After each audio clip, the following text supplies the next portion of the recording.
नमस्कार, मी सुमित शंकर सावंत आणि तुम्ही पाहताय TV9 मराठी। या बातमीपत्रात बऱ्याच महत्त्वाच्या बातम्या बघायच्या आहेत। सुरुवातीची अत्यंत महत्त्वाची बातमी आहे, उद्या अयोध्येतील श्रीराम मंदिरात प्राणप्रतिष्ठेचा सोहळा पार पडणार आहे। प्राणप्रतिष्ठा सोहळ्यासाठी अयोध्या नगरी सजलेली पाहायला मिळते। पंतप्रधान नरेंद्र मोदी उद्या अयोध्येतील सोहळ्यात सहभागी होणार आहेत। उद्या देशभरात दिवाळी साजरी करण्याचं पंतप्रधान नरेंद्र मोदी यांनी जनतेला आवाहन केलेलं आहे। अयोध्येत जागोजागी झेंडे लागलेले आहेत। धनुष्यधारी रामाचे कटआउट्स देखील अयोध्या नगरीत लागलेले पाहायला मिळतात। तर ही दृश्य आपण बघतोय अयोध्या नगरीतली आहेत। अयोध्येमध्ये जय्यत अशी तयारी सध्या करण्यात आलेली आहे।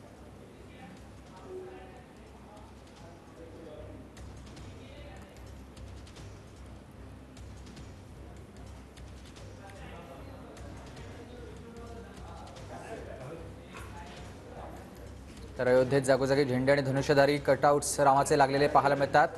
पंतप्रधान नरेंद्र मोदी ज्या मार्गावरून राम मंदिराकडे जाणार आहेत त्या ठिकाणी आमचे प्रतिनिधी आहेत, थेट जाऊयात त्यांच्याकडे। प्राणप्रतिष्ठा सोहळ्यासाठी अयोध्या नगरी सध्या सजलेली पाहायला मिळते। गजानन उमाटे माझे सहकारी थेट अयोध्येतून आपल्यासोबत जोडले गेलेत। गजानन, आपण बघतोय अयोध्ये नगरीमध्ये संपूर्ण जय्यत अशी तयारी करण्यात आलेली आहे। कसा उत्साह आहे, काय वातावरण आहे?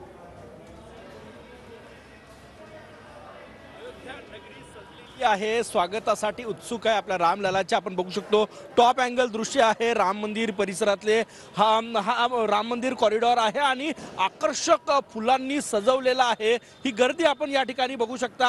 हजारोच्या संख्येने लोक येतात, इथनच नमस्कार करतात, कारण की दर्शन जे आहे ते काल आणि आज बंद आहे। उद्या लोकार्पणानंतर परवा जे आहे ते दर्शन सुरू होणार आहे, परंतु या ठिकाणी लोक येतात आणि हे दृश्य आपण बघू शकतो। आकर्षक सजावट करण्यात आलेली आहे, पावलोपावली सुरक्षा आहे आणि राम मंदिर परिसरामधून जो रामपथ निघतो त्या रामपथ संपूर्ण रामपथ भगवामय झालेला आहे। बघा, प्रत्येक बिल्डिंगवर या ठिकाणी हनुमान आणि श्रीरामाचे भगवे झेंडे लागलेले आहे आणि अशा प्रकारे लोक जे आहेत ते या ठिकाणी रामभक्त जे आहेत ते या ठिकाणी दर्शनासाठी येतात।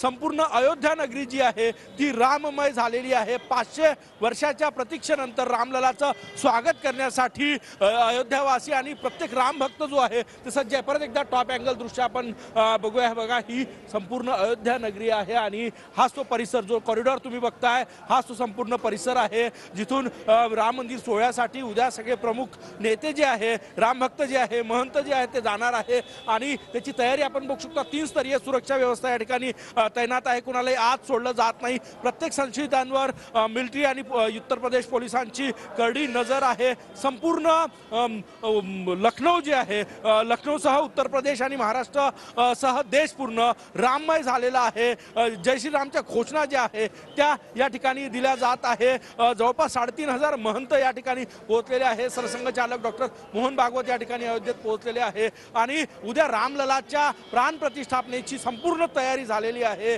आणि अयोध्या नगरी जी आहे ती सज्ज आहे। 500 वर्षाची प्रतीक्षा आणि देव दुर्लभ योग असं म्हणता येईल उद्याच्या योगला आणि त्यामुळेच राममय झालेलं सगळं वातावरण। महंत, देशभरातले महंत या ठिकाणी आले, VVIPs या ठिकाणी पोहोचलेले आहेत आणि लोकार्पण सोहळ्यासाठी अवघे काही तास उरलेले आहे। परत एकदा मी रामपथचे एकदा टॉप अँगल दृश्य माझा कॅमेरामॅन सचिन सयामला दाखवायला लावेल। हा संपूर्ण रामपथ आहे। लता मंगेशकर चौकातून सगळ्या VVIPsचा ताफा जो आहे तो या ठिकाणी येणार आहे। तुम्ही गर्दी या ठिकाणी बघा, प्रत्येक 100 मीटरवर जय श्रीरामचं फलक लावून फुलांनी आकर्षक सजावट करण्यात आलेली आहे। हे बघा, या ठिकाणी सजावट करण्यात आलेली आहे। जे रामभक्त देशभरातून या ठिकाणी दाखल झालेले आहे त्यांचं स्वागत केलं जात आहे। दुसरीकडे आपण हे इंडियन आर्मीचे जवान या ठिकाणी तैनात करण्यात आलेले आहेत। उत्तर प्रदेश पोलिसांचे जवान आहेत। पावलोपावली पोलीस उत्तर प्रदेशात छावणीचं रूप झालेलं आहे, कारण की परवा काही लोकांनी, काही संशयित आतंकवाद्यांनी रेकी केली। बरोबर आहे, मोठ्या प्रमाणावर आपण बघतोय गर्दी होते आणि म्हणूनच सुरक्षा व्यवस्था देखील चोख ठेवण्यात आलेली आहे। अयोध्येमध्ये माझे सहकारी चंदन पूजाधिकारी हे देखील आपल्यासोबत जोडले गेलेले आहेत। चंदन, उद्या एक ऐतिहासिक असा सोहळा पार पडणार आणि या सोहळ्याचे तुम्ही साक्षीदार होणार आहात। कसा सगळा उत्साह आहे, कशी सगळी तयारी केली जाते?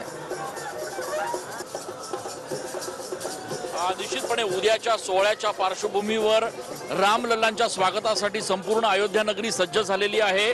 आपण बघतोय की ज्या रस्त्यावरून पंतप्रधान नरेंद्र मोदी उद्या अयोध्येत दाखल होणार आहे त्या रस्त्याच्या दुतर्फा अशा पद्धतीचे सांस्कृतिक पारंपरिक नृत्य जे आहेत जे प्रत्येक राज्याचे एक वेगळी ओळख सांगतात असे सगळे नृत्य जे आहेत ते या ठिकाणी सादर केले जात आहेत। या रस्त्याच्या दुतर्फा राज्यभरातले सगळे जे कलाकार आहेत ते या ठिकाणी व्यासपीठावर आपली कला सादर करतायत। प्रचंड मोठ्या संख्येनं भाविक जे आहेत ते अयोध्येत दाखल व्हायला सुरुवात झालेली आहे। अत्यंत जल्लोषपूर्ण उत्साहाचा एक संपूर्ण माहोल जो आहे तो अयोध्या नगरीमध्ये सध्या बघायला मिळतोय।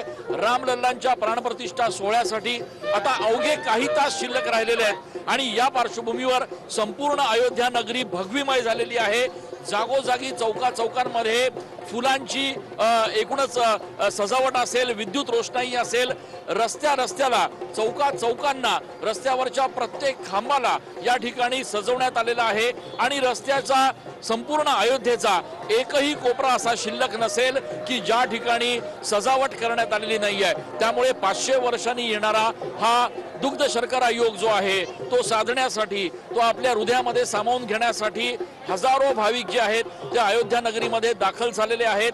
दुसरीकडे अशा पद्धतीचा एखाद्या दिवाळीसारखा माहोल जो आहे तो सध्या अयोध्या नगरीमध्ये बघायला मिळतोय आणि त्यामुळे आपण या ठिकाणी बघतोय की कशा पद्धतीनं येणारे भाविक जे आहेत ते या ठिकाणी थांबतायत, प्रत्येक सजावटीचा फोटो काढतायत, सेल्फी घेतायत आणि उद्याच्या रामलल्लांच्या एकूणच उत्सवानिमित्त आलेले भाविक जे आहेत त्यांनी या ठिकाणी जय श्रीरामचा नारा देत संपूर्ण अयोध्या परिसर जो आहे तो दणाणून सोडल्याचं आपल्याला बघायला मिळतंय। एकूणच पुढच्या काही तासांमध्ये रामलल्लांच्या प्राणप्रतिष्ठा सोहळ्याला सुरुवात होणार आहे आणि त्याचा जल्लोष, त्याचा उत्साह आणि ती दिवाळी जी आहे ती अयोध्येत साजरा व्हायला आता सुरुवात झालेली आहे। नक्कीच ह्या सगळ्या सोहळ्याची ताजे अपडेट्स वेळोवेळी आम्ही तुमच्याकडून घेत राहणार आहोत। धन्यवाद तुम्ही दिलेल्या सविस्तर माहितीसाठी। मालूम है कि उनके पूर्वजों ने अयोध्या में क्या किया था, उनको मालूम है कि हम अयोध्या जाएंगे तो हम क्या मुंह से अयोध्या, क्या मुंह लेके अयोध्या जाएंगे, अयोध्या वासी को अपना मुंह क्या दिखाएंगे।